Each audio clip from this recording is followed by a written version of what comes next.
You do not have to go and build huge skyscrapers and have your name in the history books to be an important person and to have lived a good, meaningful life.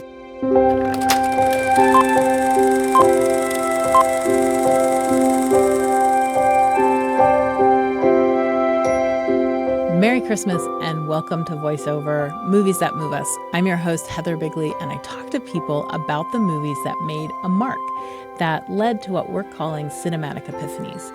And for today's Christmas episode, we're talking about It's a Wonderful Life. Now, I know that so many of you know this movie, but I also know that we tend to forget that the main character, George Bailey, is contemplating suicide. That's the whole point of the film. So if you're contemplating suicide or you know someone who is, I want you to get help. And you can do that by calling the suicide hotline, 988. And also consider whether now is the best time to listen to this episode for you. My guest today is Brian Tanner. He is the producer of Kaboom, which is an anthology audio drama podcast for kids, which has also won 4 Signal Awards, including Best Kids Podcast, Best Road Trip Podcast, and Best Fiction Writing. Stay tuned after the discussion for movie recommendations.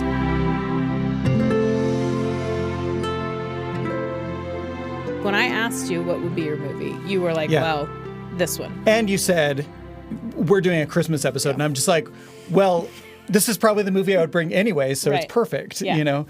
So I was a teenage cinephile. So I started with Hitchcock, but I also really like Jimmy Stewart. So I just kind of was like, what other movies has he been in? Yeah. You know, so I started seeing it, and I started seeing a lot of Frank Capra movies, the same director as It's a Wonderful Life. Yeah. They worked together several times. You Can't Take It With You in 1938, Best Picture winner. Right. Mr. Smith Goes to Washington, iconic performance by him. And It's a Wonderful Life. And which I think we should say, It's a Wonderful Life is the first movie that both Capra and Stewart did when they came back from World War II. Yeah. And Stewart was in the Army at that time, in the Air Force, but it was part of the Army. And he was a pilot for 4 years. Yeah. Mm-hmm. And so this is the movie that he comes back to do. Yeah. Which is so fascinating to me to think about that experience and potential, trauma that he might have suffered showing up on screen. Mm-hmm. And to be honest, when I saw It's a Wonderful Life for the first time, I thought, that was nice. Yeah. But it didn't hit me. I knew, this is supposed to be some big, sentimental, classic favorite. But I just thought, it was fine. Mm-hmm. Something the movie hinges on is that Jimmy Stewart is driven to the brink of suicide. Yeah. In this, and then he is pulled back by heavenly forces. And when I was in high school, one of my friends that I had grown up with, we attended church together. We were in Scouts together. We went to school together. I'd known him forever. Great guy. Everybody loved him. On the basketball team, really popular. Just no warning signs whatsoever. He committed suicide. Oh, wow. And it was so jarring to me. And to everyone, just completely out of nowhere. No one saw it coming. And, the night that the news came out, they just kind of put out this call saying hey, if anyone needs to talk to anyone about this or wants to be with other people, go to the church tonight. And so I show up at the church, and there are hundreds, I'm not even kidding, maybe even 1,000 people. They had to keep opening up those barrier walls to let more and more people. We filled up the chapel, we filled up the gym. It was just every room was just full of people. And it was just astonishing to me how many people were there and how many people knew Devin, how many people had been touched by him, how many people were feeling his loss now that he was gone. And it wasn't that much longer after this that I revisited It's a Wonderful Life. And man, the movie hit really, really differently after that experience. Because watching the final scene when people come streaming in to show their love and support, and after he's had a chance to see, I really did impact a lot of people. it hit me really, really hard. And you can never say why everyone's dealing with their demons. I don't know why he did it, but it made me wonder, like, did he know that this many people cared this much about him and that he would live this big of a hole? And the movie It's a Wonderful Life was forever transformed for me after that. And that's been, almost 30 years now since that. And every time I come back to this movie, I'm in a different part of my life. The greatest films, I think, grow in resonance. They speak to you at different times in your life. I had periods in college where I look back now and I was like, oh, that's what was happening. I was depressed, and I just found myself turning to this movie, and I would frequently just watch like the last 20 minutes, because there was something about it that would just remind me, like, no matter how hard this is, you have friends, you have loved ones, and they're rooting for you, and they want you to succeed, and they're there for you. Yeah. So it's been something that's been a great comfort to me over the years. Wow, that is really beautiful. I do hope that Devin saw all these people streaming into that building. Yeah. I hope he saw that. Sorry to make this really emotional off the top. That's fine. We can cry. This is a crying movie. Yes. I mean. Okay, so I have so many places I want to go with this. I want to say the place where I now, as an adult, cry. Mm-hmm. It starts almost immediately. So we've got the young George Bailey working at the pharmacy. Yeah. And we realize that Mr. Gower's son has died, and that he is crying alone in the back room, and he's trying to put these pills together. George Bailey realizes something's wrong, so he wants to offer some kind of comfort. That's what kind of young man this is. Mm-hmm. He doesn't know what to do because he's been told, take these pills full of poison to a diphtheria patient, and it's when he comes back and he hasn't taken them, and Mr. Gower is irate, and all of this anger and grief is like visited on this young boy. What is this blade Varsa capsules? Didn't you hear what I said? Yes, sir. What kind of tricks are you playing away? Why you went into the living room right away? Don't you know that boy's very sick? You're hurting my sword here. You lazy loaf. Mr. Gower, you don't know what you're doing. You put something wrong in those capsules. I know you're unhappy. You got the telegram and you're upset. You put something bad in those capsules. It wasn't your fault, Mr. Gower. Just look and see what you did. Look at the bottle you took the powder from. It's poison, I tell you, it's poison. I know you feel bad.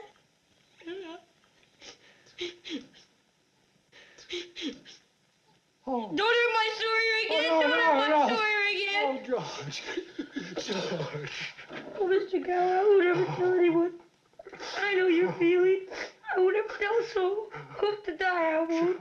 See how emotional this is? And literally, I was watching it this weekend, and I'm just like, the tears just started. And it was this idea of, we don't know what people are going through. Yeah. People are often asked to just keep living their lives on their most painful days. Yeah. And if the people around them can see it and offer them some love and grace, that'll make the difference. Yeah. Right? Yeah. And that is George's superpower throughout the movie. Yeah. He has big dreams of his own, but he is constantly placed in situations where his own dreams are directly at odds with what is best for other people. Right. And he always chooses other people. So even from this young age in this scene, we start to see he is someone who has an incredible amount of empathy for the suffering of other people. Yeah. And I think that's the other thing as an adult that really hits me when I watch this movie is that George Bailey, like, he doesn't want anything wrong. Yeah. He just wants to leave town, go to college, see the sights. He wants something that's good and interesting, and he, at every turn, feels like he can't choose that. He's got to choose what's best for the people around him. I want to talk about an interesting moment in the film. He goes to visit Mary, his kind of on-again, off-again girlfriend, and she's on the phone with Sam Wainwright. Sam Wainwright. Hee-haw. Most annoying gimmick. Oh my gosh. 15 times in the movie where I'm like, please. Oh, there he goes. Let's go, Sammy. Oh, Sammy. Four of them. Hee-haw! Hee-haw! Hee-haw and Merry Christmas, Sam Wainwright. Yeah. And they do things like that because you're watching these characters over the course years, of decades. yeah. They have to have something to make them stand out. Reminder, this is who this guy is. So she gets on the phone with them and she's talking to him, but, they're all snuggled in close. The chance of a lifetime. He says it's the chance of a lifetime. Now, you listen to me. I don't want any plastics, I don't want any ground floors, and I don't want to get married ever to anyone. You understand that? I want to do what I want to do. And you're... George. Mary.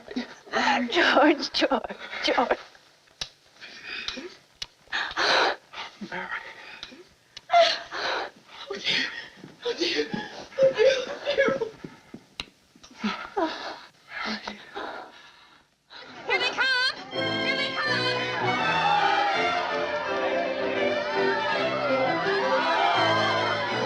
At some point, it's funny, but it's also so painful. Yeah. And it's and also weirdly joyous. Yeah. I am excited for George and Mary that they got married. Yeah. But I completely understand George and what he's trying to say to her. Yeah. This is not what I want from my life. Yeah. At least not right now. The movie is making the argument over the course of this.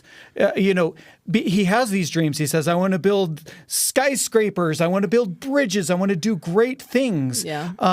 And in the scene at the end where he is lashing out at his family, they can't find the $8,000. He thinks he's going to prison. All of a sudden, he's looking around at his life and he's just like, what have I done with my life? There in his living room are models of bridges and skyscrapers, and he takes a look at them and he smashes them. Yeah. It's just too painful for him to think like, I had a bigger life for myself than this. But the movie is making an argument that you do not have to go and build huge skyscrapers and have your name in the history books to be an important person and to have lived a good, meaningful life. Right. Yeah. And I think for so many of us, like at this age, that's an important reminder. Yeah. Because I feel like I started going through this in my 40s where I started looking back at all those dreams I had and seeing, I didn't accomplish that. Yeah. What have I done, though, that I had to tell myself, you have done meaningful things. Yeah. Uh-huh. What have those been? Yeah. Right? Mm-hmm. And this movie is an important balm, I think, for a lot of people. Let's bring the tears down just a little bit. Why don't we talk about these actors? Is there more to say about Jimmy Stewart? Oh, Jimmy Stewart, like you said, he had just come back from the war. Yeah. And he was on a hot streak prior to this, before joining the Army, just before he won an Oscar for Best Actor for The Philadelphia Story. Right. With Oh, my Katharine gosh. Hepburn and What a great Cary one. Grant, Yes. And so he went off to war. And when he came back, he had his pick of projects, and this is the thing that he wanted to do. When we get into the period of his career, by Vertigo, it's just like, he can play dark as well. But I think this is the movie where this is first showcased. Right.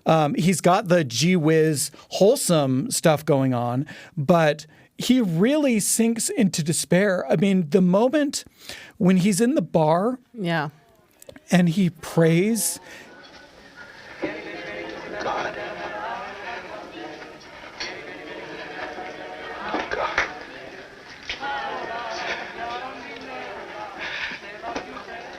Dear Father in heaven, I'm not a praying man, but if you're up there and you can hear me, show me the way. I'm at the end of my rope. Show me the way, oh God. It is so incredibly deeply felt. With tears streaming down his face. It is one of the most real moments. Like, you feel like he is channeling something from that experience that he had there. Yeah.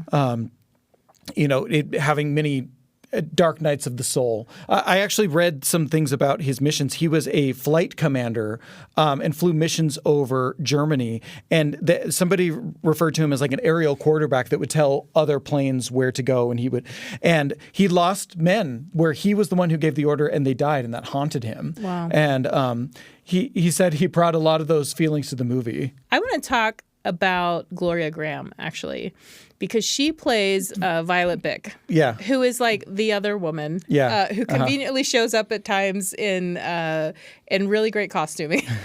She's always got like a tight dress on or something like that, and she's always being ogled. Yes, she's being ogled.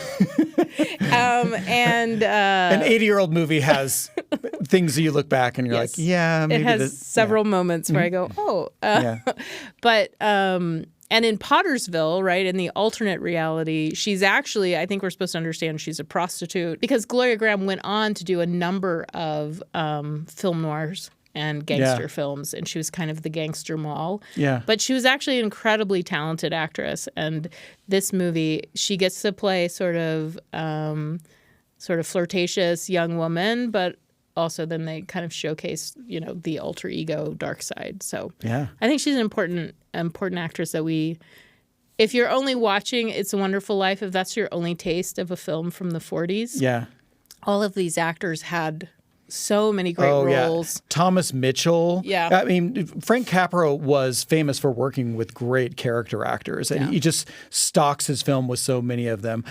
Thomas Mitchell, he'd worked with him in Mr. Smith Goes to Washington, other things. He was the first actor to win the Triple Crown, the Oscar, an Emmy, and a Tony. Yeah. And he's playing Uncle Billy in this movie, and he's great. Yeah. This is a movie that is much more so than many movies is a character study of one man. And it's like we are following him through. But they've just stuffed the frame full of just incredibly indelible people. Lionel Barrymore, part of the Barrymore family, which includes Drew Barrymore. Drew Barrymore, right? Her great uncle. Yeah, plays Potter. I mean, it's just full of incredible actors. One of my favorites is Ward Bond. Yes. He's Bert of Bert and Ernie here in It's a Wonderful Life. And, he's known for, he's basically second fiddle to John Wayne in so many John Ford movies. Yeah. The prodigal brother. When'd you get back? I ain't seen you since the surrender. Come to think of it, I didn't see you at the surrender. Don't believe in surrenders. No, I still got my saber, Reverend. Didn't turn it into no plowshare, neither. Yeah. But he's like in every gangster, war film, cowboy film of like for 30 years. I made a list of all the other things that he's in somewhere on here. The Maltese Falcon, It Happened One Night, Gone with the Wind, Grapes of Wrath. Yeah. Like... Yeah, I remember when they first released that first AFI 100 thing, and the person who was in the most films on that list by far was Ward Bond. Ward Bond. He was a football player at USC. Oh, so he must have known John Wayne. John Wayne, yeah. So he was just kind of came along with his buddy John Wayne and, fell into all of these classic movies. He's in some of the best movies of, the first, or I guess maybe the second 50 years of Hollywood. So as you said, the frame is full of all of these familiar faces that people would have known, would have loved. They bring with them, echoes of their other stuff. What's really surprising to me is that this film flopped. Oh, yeah. When it first came out. Yeah. And in fact, Liberty, that made the film, they end up getting bought out by Paramount, not because of the flop of It's a Wonderful Life, but they'd had a series of issues. Yeah. So this is my kind of filmy question that I want to ask. Do we love this movie as a culture? Do we love this movie because we've just seen it so many times? Yeah. Not that it went unheralded. It did receive 5 Oscar nominations. Yeah. It lost most of them to The Best Years of Our Lives. Okay, which I know you want to talk about. Yeah. And I think this week, as I was just thinking about those two movies side by side, but The Best Years of Our Lives, Best Picture winner, and I didn't know this until I looked it up this week, it was at the time the second highest grossing movie ever, only behind Gone with the Wind. Oh, wow. But it is a movie about 3 different soldiers coming home from World War II after it is over, made fresh after the war is over. 1946 comes out. Yeah. They come home and they find that life has just changed. They are not the same people. They're returning and they're supposed to just be able to slot right back into their lives as they were before. And they're just like, I feel different. I'm changed. I can't relate to these people. They don't know the horrors that I've seen. And one of the most notable things, I think, for people looking back at that movie is that one of the characters is played by a non-professional actor who had lost his hands in World War II, and he plays a soldier who's lost his hands and now is supposed to be marrying a woman that he's known for his entire life. Yeah, and they were engaged before he left for the war. And that's the whole discussion. Yeah. Do we get married? Should we get married? Yeah. Right? And notably, she says, we'll get married and we'll see what happens. Yeah. There is no like, I love you and I will always love you and this is what I want for the rest of my life. We'll see. It's a very realistic film in that regard. And so when you look at reviews of It's a Wonderful Life, they're very mixed at the time. And something that critics keep calling out is like Frank Capra has a very simplistic view of the world. His version of like middle-class Americana is naive. And they're probably thinking of a movie like The Best Years of Our Lives, where they're just like, this is a searing, honest look at America post-World War II. Where are we now? And then you are giving us the same confection, that you were feeding us in the 30s. Yeah. And we don't want that anymore. Right. And so the movie just was kind of forgotten about, like you said, and in fact, its copyright lapsed in the 1970s. But then television stations like PBS saw, there's this film out there by a great director that we can play for free at Christmas time. Why not? So I agree with you that there is an element to it that we love this movie because we've seen it so many times. It's a tradition. We gather the family around the TV on Christmas Eve, and this is a special movie for us. But I think that there was a big critical reappraisal of it, saying like, how did a movie like this get forgotten about? We remember a time when there were like 10 TV stations. Yeah. Right. And so the fact that It's a Wonderful Life was playing on like half the TV stations over the Christmas holidays. Yeah. So you would see it. Yeah. I remember when I was teaching film at the University of Florida, I had all these, I guess we would call them millennials, and I knew they hadn't grown up in that same space. Yeah. So I decided it's the end of my film class. I'm going to show them It's a Wonderful Life. And I thought, this is when I rediscovered It's a Wonderful Life. And I thought, okay, it'll be interesting to talk to them about all of this stuff, about familiarity and nostalgia and, what did we think America looked like and what did it really look like, and a number of things. It was interesting to introduce them to this movie that would not have had the same impact or influence on their own viewing histories, right? Yeah. Because they grew up in a time when there are 100, 200 cable stations and they can basically watch anything at any time, and there's not like this ritualistic nostalgia around the film. I watched it with my 12-year-old. He lives in a world that is like that, only more so. And it's not just like I'm at the mercy of whatever happens to be on the 300 channels. Everything that I choose is purposeful. Yeah. And so why would that generation go back and pick out a black and white movie from 1946 when there are so many other things? Watching it with my son, it was interesting because I was kind of thinking about him like, can he follow this movie? And he followed it really well. Yeah. There are some cultural things that get a little bit lost in translation. Do you have to explain the lighter? No. What is that? Do you know what? Why is there flame coming out of it? I did not bother. I'm just like, that's not worth it. My son was in a production of A Christmas Carol a few years ago. He played Boy Scrooge, when he's like little in the flashbacks.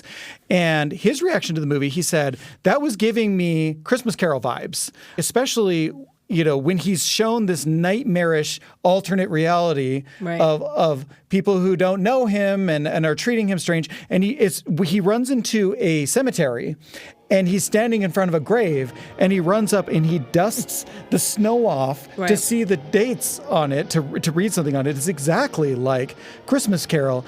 And I'm sitting here watching it, and I'm like, how is it that I have seen this movie so many times and I've never put that together? Right. And so he was bringing something to the movie, and that was an interesting reading to layer onto it, because it's like, yeah, this movie does have a lot in common with A Christmas Carol, but it's as though A Christmas Carol is happening to Bob Cratchit rather than Ebenezer Scrooge. We've got a clear Scrooge character in this movie in the form of Mr. Potter, and he is not the one being shown the vision saying like, hey, you need to change your ways.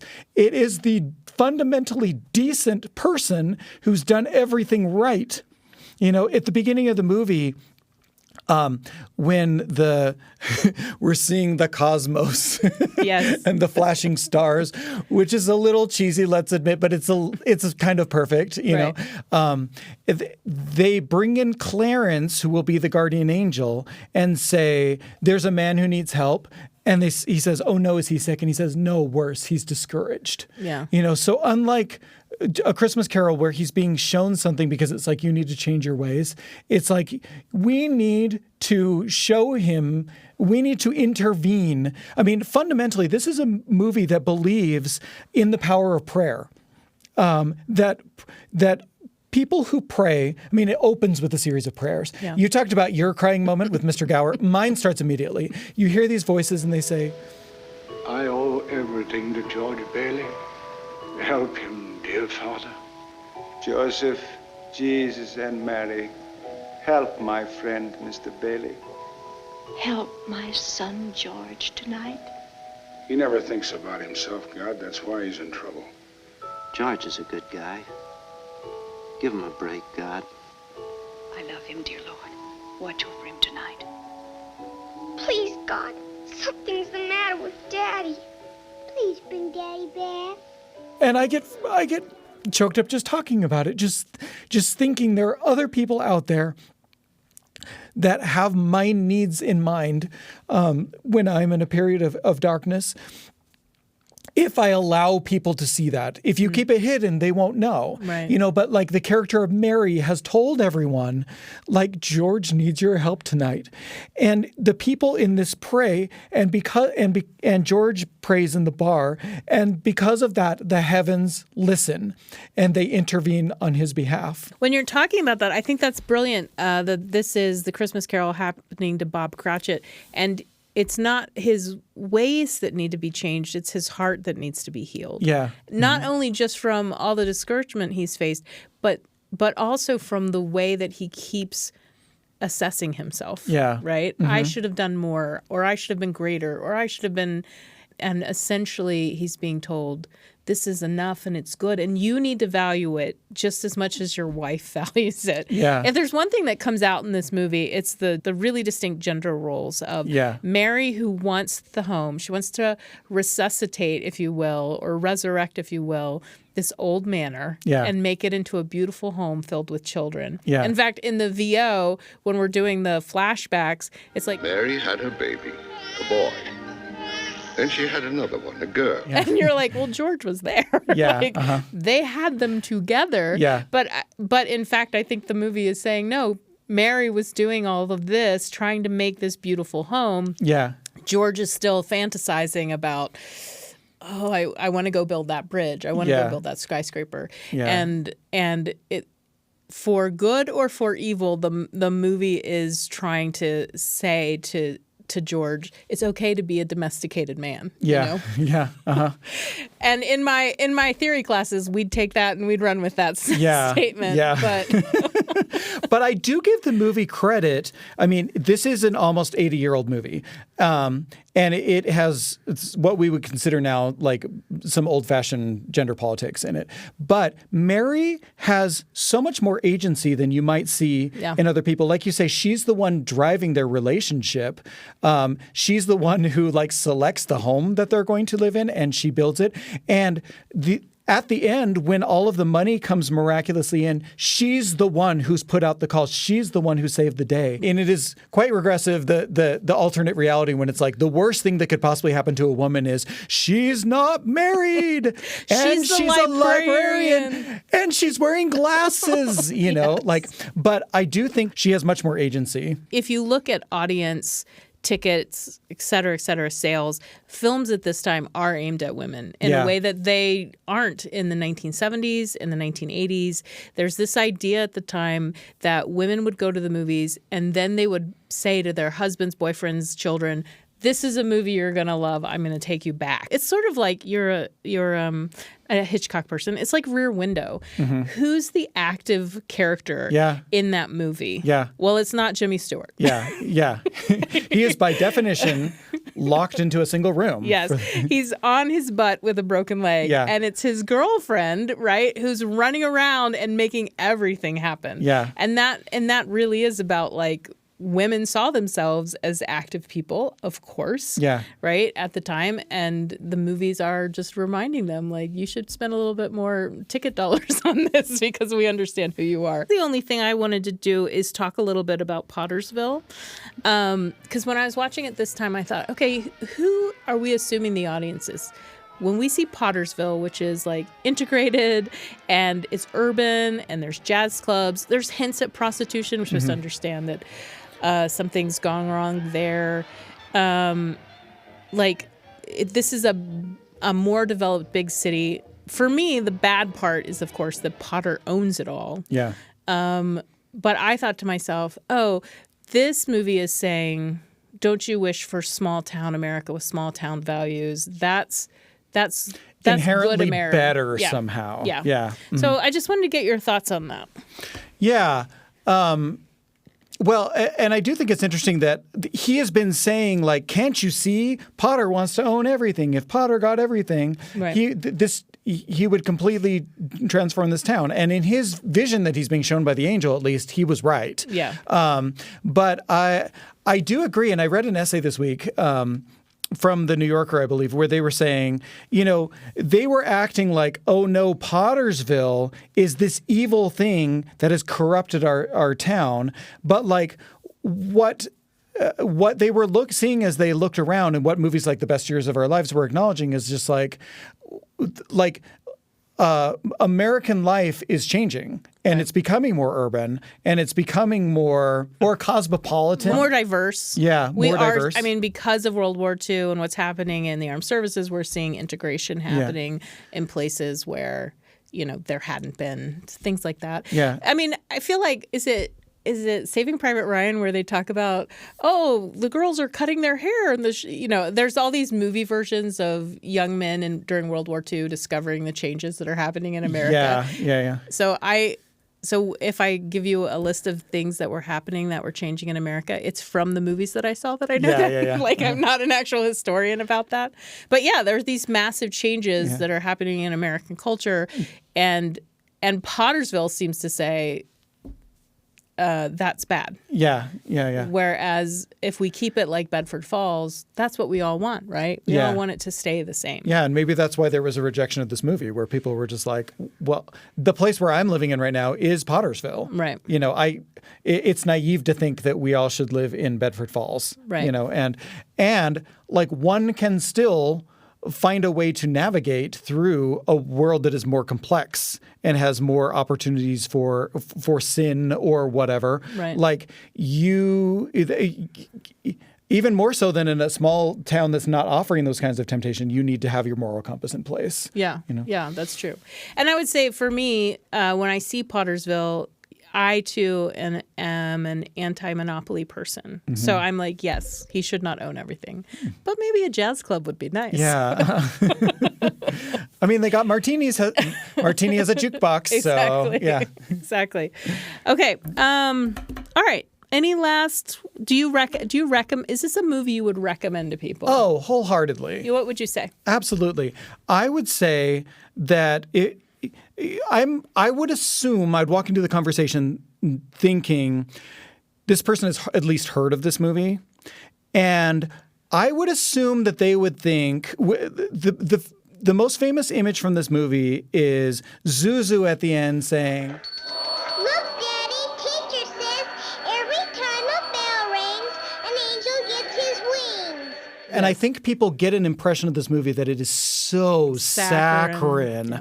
And to be fair, there are saccharine bits of this movie, but the movie is so much more than that. Like there's so much more darkness in this movie, and there's so much more of a complex investigation of. I mean, who cannot relate?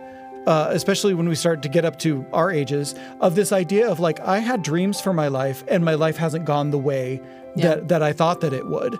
But, if films are a mirror and we're able to see, oh, here's a character who has had that happen to them as well. And they've had a worthwhile life and they're a good person. I think there's something really life affirming about that.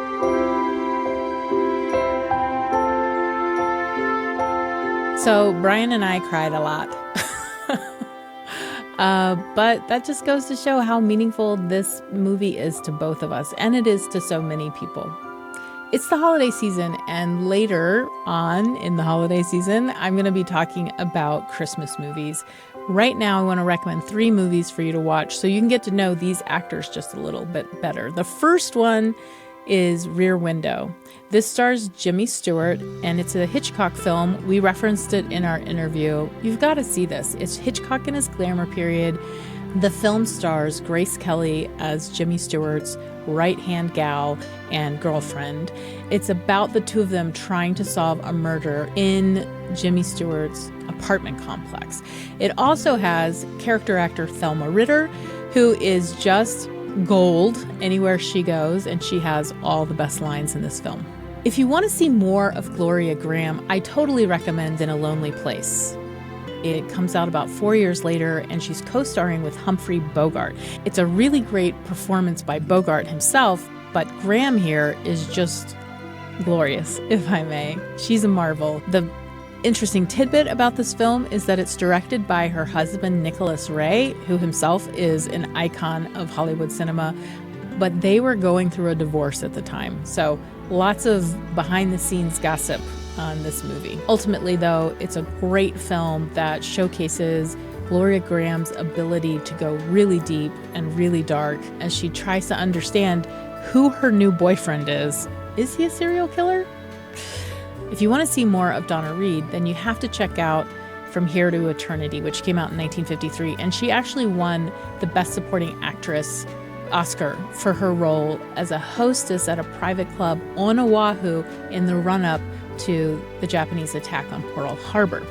I think today the film is a little uncomfortable for modern audiences. Our ideas about a number of things have changed, but Donna Reed herself is incredibly riveting, and this movie shows what she can do that is in a lot of ways very different from what she's doing in It's a Wonderful Life. And so happy Christmas from those of us at VoiceOver. VoiceOver is produced by BYU Radio and edited by Spencer Boyer. I'm your host, Heather Bigley.